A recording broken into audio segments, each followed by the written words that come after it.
की मूर्ति हृदय में उतारी और आंखें तुरंत बंद कर ली।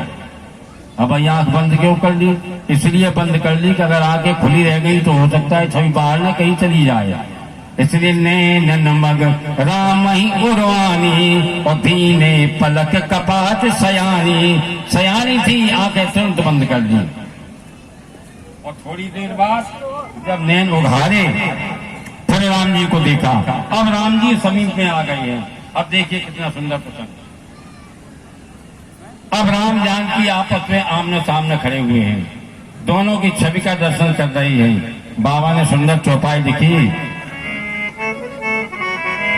कि मनो सकुच निमित्त उद्रगंचल, दोनों की आंखें खुली की खुली रह गई। अब आंखें बंद ही नहीं हो रही हैं, पलक बंद नहीं हो रही है। उधर राम जी की आंखें खुली हैं, इधर सीता जी की आंखें खुली हैं, बंद ही नहीं हो रही हैं। अब बंद क्यों नहीं हो रही आंखें? मानो आंखें खोलना और बंद करना निमि का कर्तव्य है। अब वो निमि जो पलकों के ऊपर रहते हैं, आज निमि महाराज अपना स्थान छोड़ करके चले गए, इसलिए आंखें खुली की खुली रह गई। अब ये निमि कौन है? निमि जनक जी के पूर्वज है निमि। कथा लंबी है, समय कम हो रहा है, चलो वो बहुत जल्दी बता दें। एक बार इन्होंने यज्ञ करने का अनुष्ठान लिया और वशिष्ठ जी को कहा कि आप मेरा यज्ञ पूरा कराएं। वशिष्ठ जी ने कहा करा देंगे। समय बीतता जा रहा था। वशिष्ठ जी से पुनः पूछा, उन्होंने कहा समय और बढ़ा लो। उन्होंने कहा समय नहीं बढ़ेगा। अन्य अन्य ब्राह्मणों को लेकर के यज्ञ पूरा कराना प्रारंभ कर दिया। यज्ञ शुरू हो गया। वशिष्ठ जी समझे कि हम इनको जाकर के फिर देखकर समय बढ़वाएंगे। जैसे इनके राज्य में आए, देखा यज्ञ हो रहा था, क्रोध आ गया वशिष्ठ जी को, साथ दे दिया कि जाओ तुम्हारा शरीर पात हो जाए। इनका शरीर पात हो गया। ब्राह्मणों ने कहा महाराज जी यज्ञ करा रहे थे, आपने इनका शरीर पात कर दिया। तो वशिष्ठ जी ने कहा कि जाओ आज से तुम प्राणियों के पलकों पर निवास करो, प्राणियों के ये पलकों के ऊपर रहने लगो। पता कैसे चलेगा? कि जब पलकें बंद होने लगे खुलने लगे, बंद होने लगे खुलने लगे, समझ लेना तुम्हारा उन पलकों पर निवास है। और जब खुली की खुली रह जाए, समझ लेना निवास नहीं है। आज राम और जानकी की आंखों की पलकों से निमि जी दूर चले गई। क्यों चले गई? उन्होंने सोचा कि हम तो जानकी के पूर्वज हैं, अपनी बिटिया के पुरखा हैं, और यहाँ बिटिया और दामाद दोनों इकट्ठे मिल रहे हैं, तो ये पुरखों का दायित्व होता है कि उस जगह को छोड़ करके चले जाएं। जहाँ बिटिया और दामाद इकट्ठे कुछ बातें कर रहे हो अकेले में, वहाँ घर के बड़े बूढ़ों को नहीं जाना चाहिए। ये संदेश है इस कथा का। जैसे निमि महाराज उस स्थान को छोड़ करके चले गए, तब तक राम जानकी की छवि का दर्शन हुआ। सहेलियों ने कहा चलो गौरी पूजन के लिए चलते हैं। जानकी जी गौरी पूजन के लिए बढ़ी। अब देखो मूर्ति तो रख ली पहले ही मन में, अब किशोरी जी के सामने पूजा करना प्रारंभ किया। और कहाँ से प्रारंभ किया? जय जय गिरवर राज किशोरी और जय महेश मुख चंद चकोरी। गिरवर राज, अगर किसी की बड़ाई करना हो घर में बहू की, तो उसके पिता की तुम बड़ाई करो, बहुत प्रसन्न हो जाएगी। पिता की बड़ाई के बाद उसके पति की बड़ाई करो, बड़ी प्रसन्न। और दोनों की बड़ाई से प्रसन्न ना हो तो बाकी लड़कन की बड़ाई आप करने लगो तो अत्यधिक प्रसन्न हो जाएगी। हम नहीं कह रहे कि चौपाई है सब जी, नहीं कहा, पंडित जी ने सूत्र दे दिया है, हम तो मानस के अनुसार चलते हैं। देखें आप, जय जय गिरवर राज किशोरी, जय जय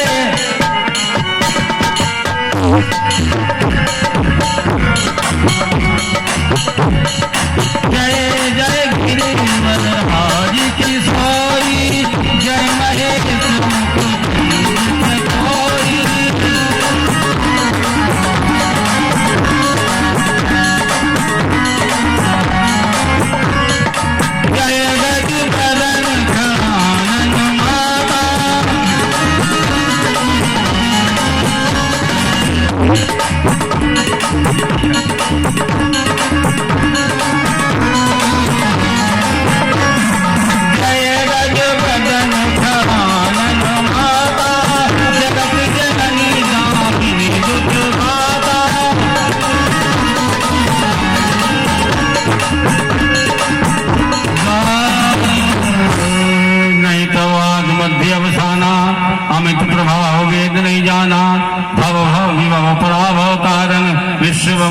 सुवसुहार। ये 2 से लगभग 34वां दोहे की चौपाइयां हैं। आप लोग इनका नित्य पाठ किया करें। खासतौर से ये विवाह के लिए चौपाइयां महाराज जी रामायण में बताते हैं। हमारे गुरुदेव भगवान अयोध्या के संत श्री हरिहर यज्ञ जो चल रहा है उन्हीं का नाम हर्षित शरण जी महाराज कि जिन कन्याओं का विवाह में कोई अड़चन हो आपको तो ये पाठ नित्य प्रत करें। जो सीता जी गौरी का पूजन करने गई हैं, आप माँ और बिटिया दोनों लोग इसका पाठ करें, बस भगवान उनकी सभी कामनाएं पूरी कर देते हैं। अब पहुंचे हैं जानकी जी मैया के पास में। वो कहा माँ मुझे वरदान दो। बड़ी जोर से मैया हंसी है। देखो कह रही है कि तो अब तुम मुझसे वरदान आए मिलने। मुदित मन हर्षित चली, मन प्रसन्न करके घर को गई थी। और यहाँ भी राम लखन सुन भये सुखारे। कितना बढ़िया मिलान है देखिए आप। बस प्रसन्न हो गए, विश्राम किया। अब तीसरा दिन आया तो अब महाराज जनक जी ने कहा कि जाओ राजकुमारों से पूरी ऋषि मंडली को लेकर के आओ, आज महामहोत्सव का अंतिम दिन है। बड़े सुंदर सुंदर मंच सजाए गए थे। वहां पर तमाम द्वीपों के राजा इकट्ठे किए गए थे। दिस कंचन मंच विशाला और रचे जहां बैठे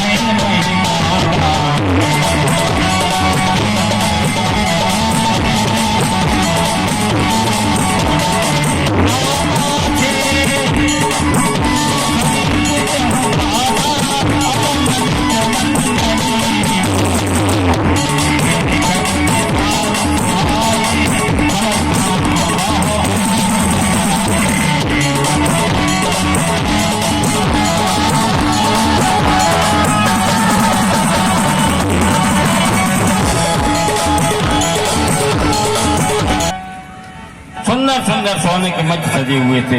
सबकी व्यवस्था अलग अलग बैठने की थी। बीच में धनुष रखा हुआ था महाराज शिव का। जनक जी ने आदेश दिया कि मेरी ये प्रतिज्ञा है पूरा पढ़ करके सुनाई जाए। प्रतिज्ञा पढ़ करके सुनाई गई। ये धनुष दक्ष मुख में शिव ने सुरगण के लिए उठाया था। ये धनुष महामहोत्सव में राजई से हिलाया था। उस पर ही पढ़कर मिथिलेश्वर बैठे गए आर्य परीक्षा में। ये पृथ्वी वीरों से शून्य नहीं, प्रण थाना इसी प्रतीक्षा में। जो वीर आज इस धनवा को प्रत्यक्ष उठा जो तोड़ेगा, वो ही मेरा जामाता बन सीता से गांठे जोड़ेगा।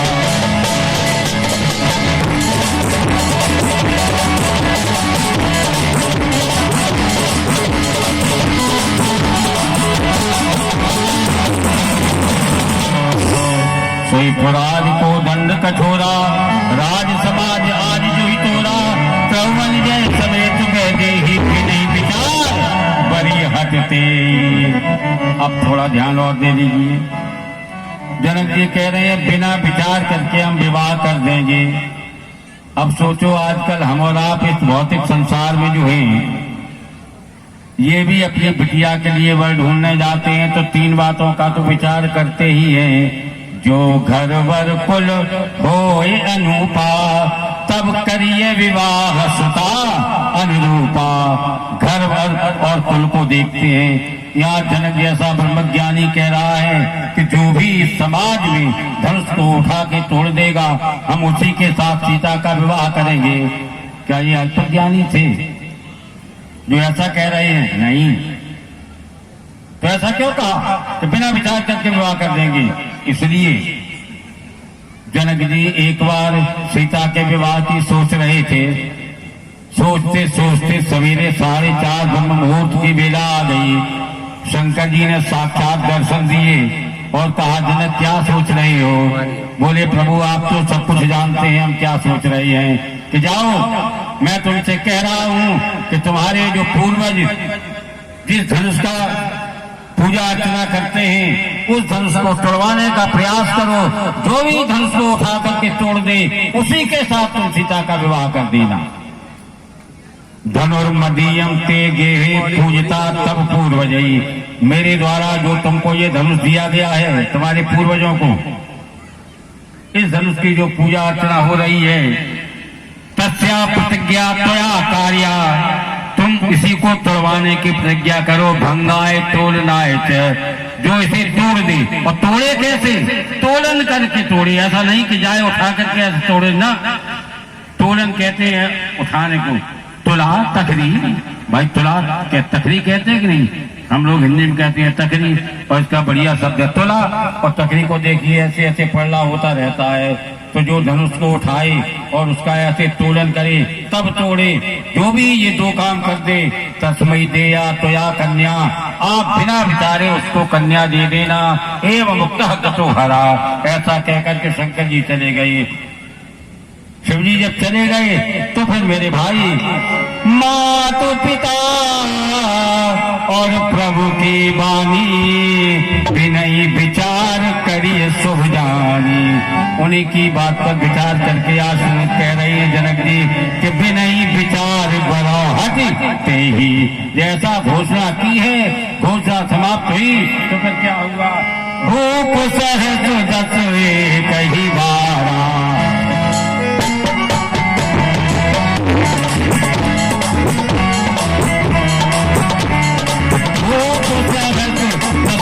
कहीं बारा लगे वो भावन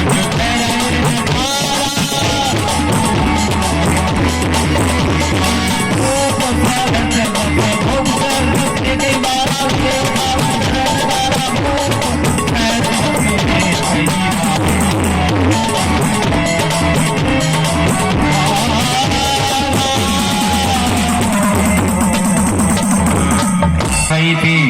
रोज कितने राजाओं ने धनुष तोड़ा है ये गिनती शाम को होती थी, तो उस दिन भी 10,000 राजाओं ने धनुष तोड़ा है ये बता रहे हैं वहां के मुख्य सचिव।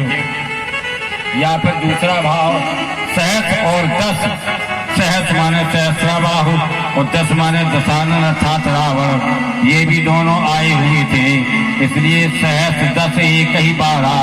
उस दिन ये दोनों राजा भी आए थे, इसलिए लिख दिया गया सहस 10 एक ही बारा, लगे उठावन चरे न तारा।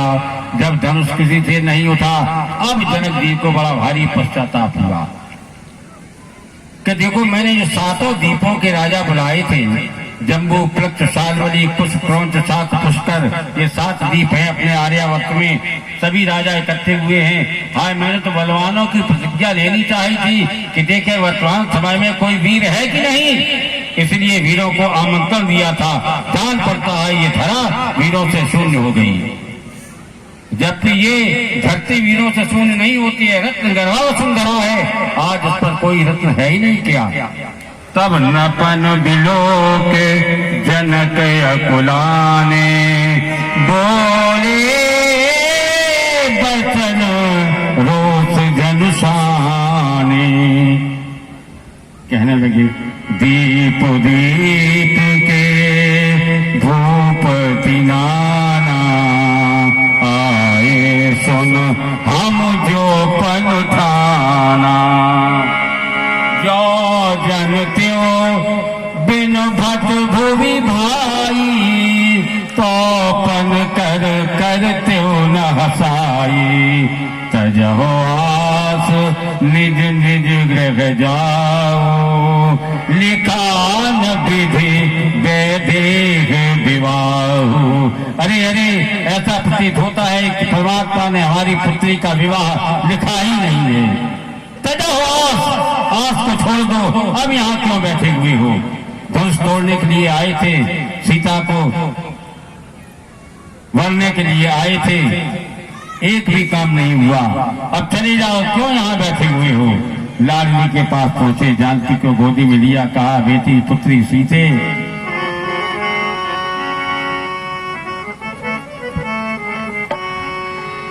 हम मांग सिया की भरा न सके, हाथ न पीले तुम्हारे किए और योगिया साड़ी मंगा दूं योग पाने के लिए। अनेकन यत्न किए पर भाग्य की रेख मिटा न सके। रणभूमि अनेकन वीर जुरे धन को तन भूप उठा न सके। हाथ न पीले तुम्हारे किए और मांग से दूर भरा न सके।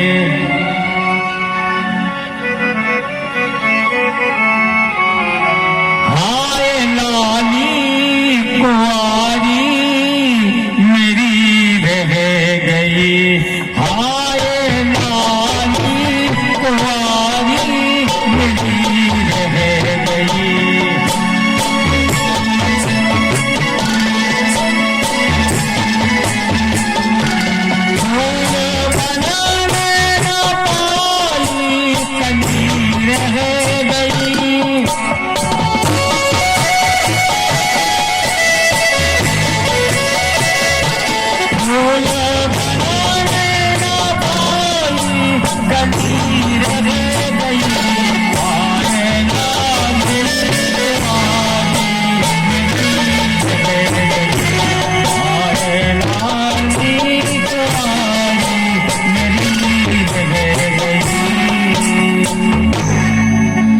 पश्चाताप कर रहे हैं। जैसे आज क्रोध भरे वचन, पश्चाताप सने हुए वचन जनक जी बोल रहे हैं। अब जनक जी क्यों बोल रहे हैं? देखो, जनक जी अच्छी तरह जानते हैं कि धनुष को राम जी तोड़ेगी और राम जी है झंडा। अब जनक जी सोच रहे हैं कि झंडा जिस झंडा में लगा हुआ है वो यदि झंडा खड़ा हो जाएगा तो झंडा अपने आप खड़ा हो जाएगा धनुष तोड़ने के लिए। अब झंडा है लक्ष्मण जी। अब लक्ष्मण जी खड़े हो तो कैसे हो? तो जनक जी ने सोचा वीरों का अपमान कर दो और जो सच्चा वीर होगा वो कभी अपने अपमान को बर्दाश्त नहीं करेगा।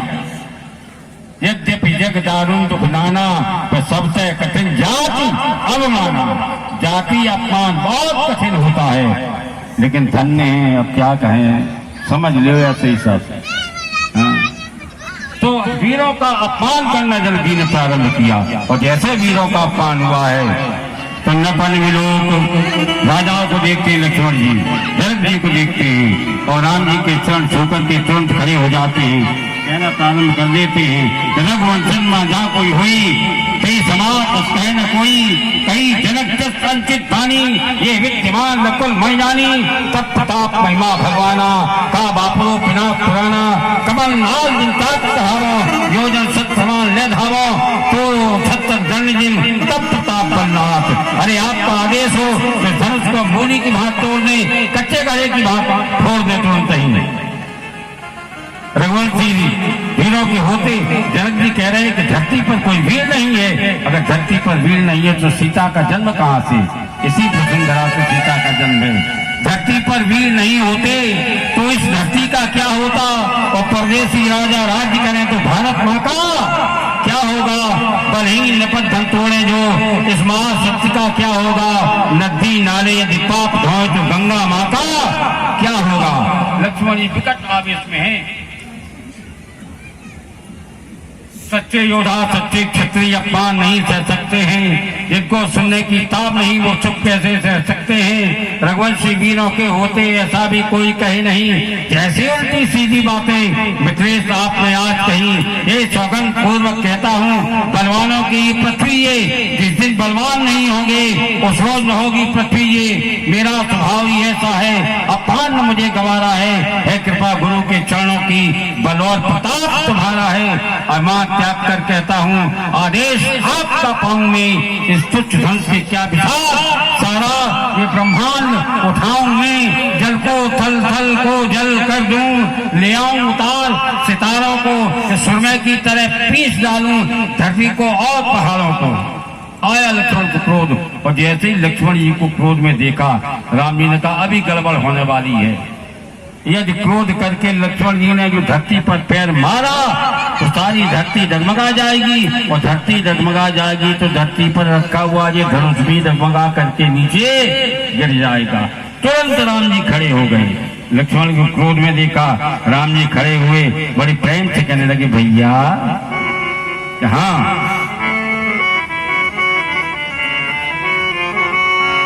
अरे शांत हो जाओ भैया, तजो क्रोध को। हम अपने तिवारी से निवेदन करेंगे, यदि राम और सीता की जोड़ी बन गई हो तो यहाँ मंच पे ले आए, अगर राम जानती हो तो मंच पे ले आए।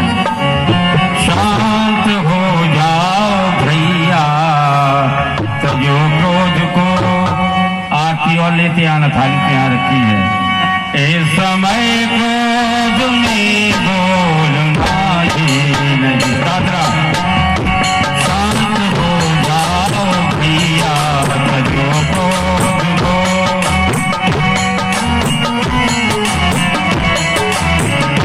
शांत हो जाओ भैया, तजो क्रोध को।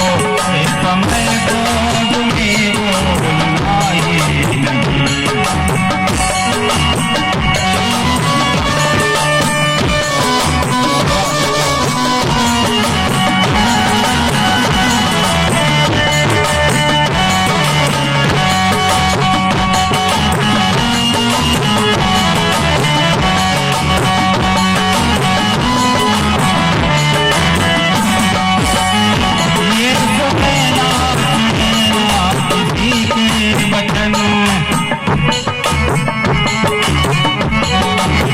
विश्वामित्र ने देखा कि अब शुभ समय है। विश्वामित्र समय शुभ जानी,